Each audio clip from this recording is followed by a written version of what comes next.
देखिए, पार्टी में से जो ये हमारे लीडर अभी भाग रहे हैं, इनको दो ही चीज़ें हो सकती है। या तो ग्रीन पास्चर्स की तरफ जा रहे हैं, जहाँ सब्ज़ार दिखता है, इनको जहाँ ज़्यादा ग्रीनरी दिखती है, या तो वहाँ की तरफ जा रहे हैं, या इन पर किसी तरीके से जिससे कोई दबाव बनाया जा रहा है। तो ये तो मुझे लगता है कि ये बेहतर उन्हीं से पूछना होगा सवाल। हमारी साइड से तो इसमें ज़्यादा से ज़्यादा हम तो यही कर सकते हैं कि हम तो अपनी कयास आरा ही बता सकते हैं कि जो हमको दिखता है, जो व्हाट आई मीन टू से इज़ दैट कि हमारा इसको हम अपने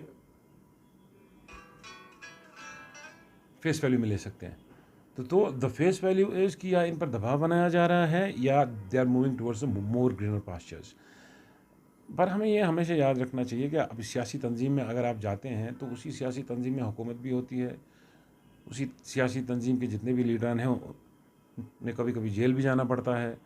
ये अगर आवाम के लिए कोई काम आपको करना है तो ये सब चीज़ें तो आपको बर्दाश्त करनी पड़ेंगी। मौशोसा ताप, मौशोसा दुहुल, ये इंसान बर्दाश्त करना। सॉरी, देखिए, अगर हिंदुस्तान की जितनी भी बाकी दीगर स्टेटें हैं या जितनी भी यूनियन टेरिटरीज़ हैं उनकी, वहाँ हम अपने सारे के सारे जितनी भी गवर्नमेंट बिल्डिंग्स हैं उन पर भी मैंने कभी हिंदुस्तान का झंडा नहीं लहराते हुए देखा है। हाँ है, स्पेशल उनका सिविल सेक्रेटरीट है या उनके अकाउंट जनरल ऑफिसेज हैं, उन पर हिंदुस्तान का झंडा होता है। जो इन्होंने यहाँ के लिए जो इन्होंने नया ऑर्डर निकाला है कि हर गवर्नमेंट बिल्डिंग के ऊपर झंडा होना चाहिए, या तो ये, मैं आप माजरत चाहूँगा ये कहने में कि या तो हिंदुस्तान को अपने आप में ख़ुद इनसिक्योरिटी हो रही है, तो वो ये यहाँ झंडों से ये दिखाना चाहते हैं कि ये हमारी सारी टेरिटरी है। इस पर हमने न इसको नकारा है कभी। हमने अप्रॉक्सीमेटली 72 ईयर्स पहले हिंदुस्तान के साथ जो इलाहा किया है वो अभी भी जारी है, पर उसके तहत एक स्पेशल 370 का एक स्टेटस हमें दिया गया था। एक ये हिंदुस्तान की ही आईन ने, हिंदुस्तान की ही पार्लियामेंट ने हमें 370 दिया गया था, उसके तहत हमने इनके साथ इलाहा किया था।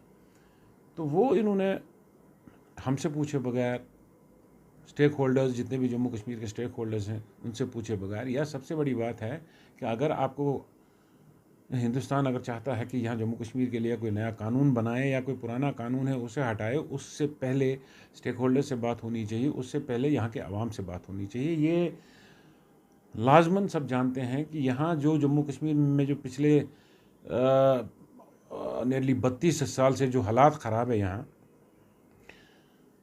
उसके पेश नज़र उसको सुधारने की बजाय अगर आप उसी में से किसी कानून को हटा रहे हैं तो इसका मतलब है कि आप लोगों को ज़बरदस्ती तंग करने की कोशिश कर रहे हैं। सबसे पहले मैं यही हिंदुस्तान की सेंट्रल गवर्नमेंट से इतनी रिक्वेस्ट करूंगा कि अगर वो अपना स्टैंड एक बार क्लियर करें कि वो जम्मू कश्मीर को सही तरीके से अपना बनाना चाहते हैं, या वो जम्मू कश्मीर के लोगों को हर सतह पर, चाहे वो बिज़नेस हो, चाहे वो उनकी नौकरियां हो, या उनके जो बहुत सालों से जो यहाँ उनके कानून थे, अगर उसके ऊपर हमला कर करके उनको अपना बनाना चाहते हैं तो ये उनकी गलतफहमी है। इससे लोगों के जहन में सिर्फ और सिर्फ गुस्सा रहेगा, बाकी कुछ नहीं होगा इससे ज़्यादा।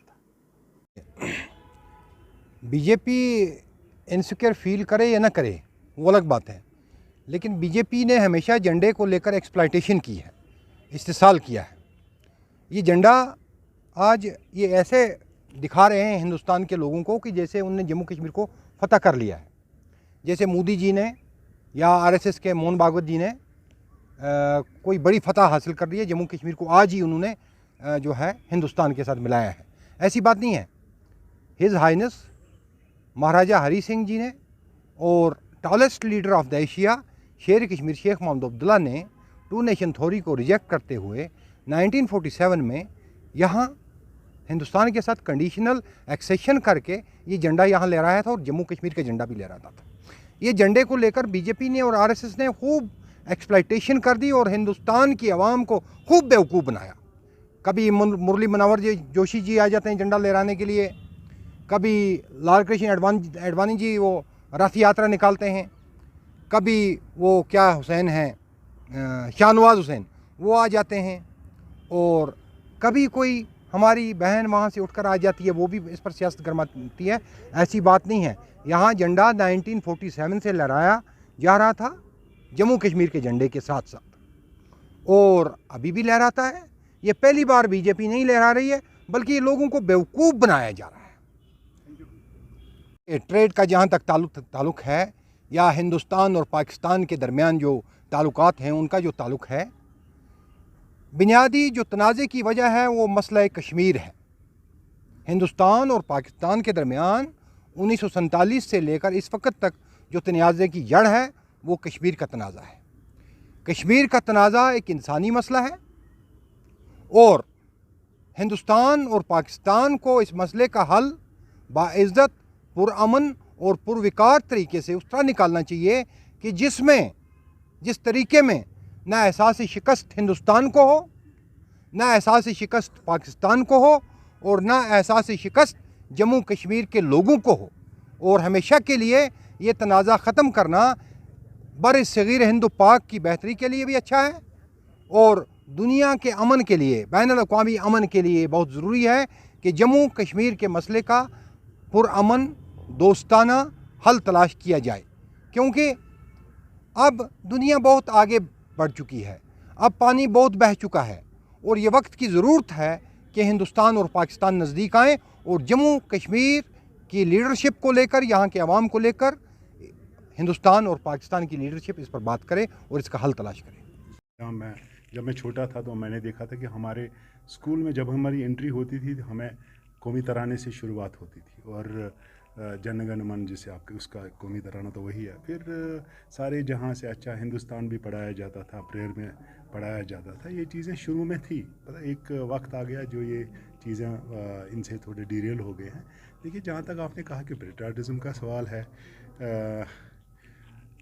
काश हमारे कहीं चीज़ों पे एहसास होता कि हम अपने कौम को सही डायरेक्शन दे दें। ये जो हमारी रवायती सियासतदान रहे हैं, ऐसे इश्यूज़ पे फजूल में अपने आप को अटकाते हैं, अपने आप को उसमें इन्वॉल्व करते हैं, जो कि मुझे नहीं लग रहा है sometimes they seem to be non issues. और इन इश्यूज़ पे अभी वक्त तो नहीं रहा, वक्त तो रहा है कि सही और गलत में पहचान हो।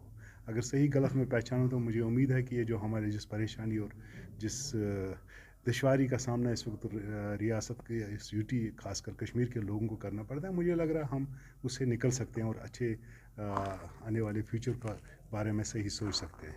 तो ये चीज़ें जहाँ तक जहाँ तक बिल्डिंग्स के ऊपर देश का झंडा चढ़ाने का सवाल है, ये कोई नई प्रतिज्ञा नहीं थी। ये शायद नौजवान नस्ल के लिए जो 90 के बाद पैदा हो उनके लिए कोई नया हुआ। हमने तो बचपन से ऐसे देखा है।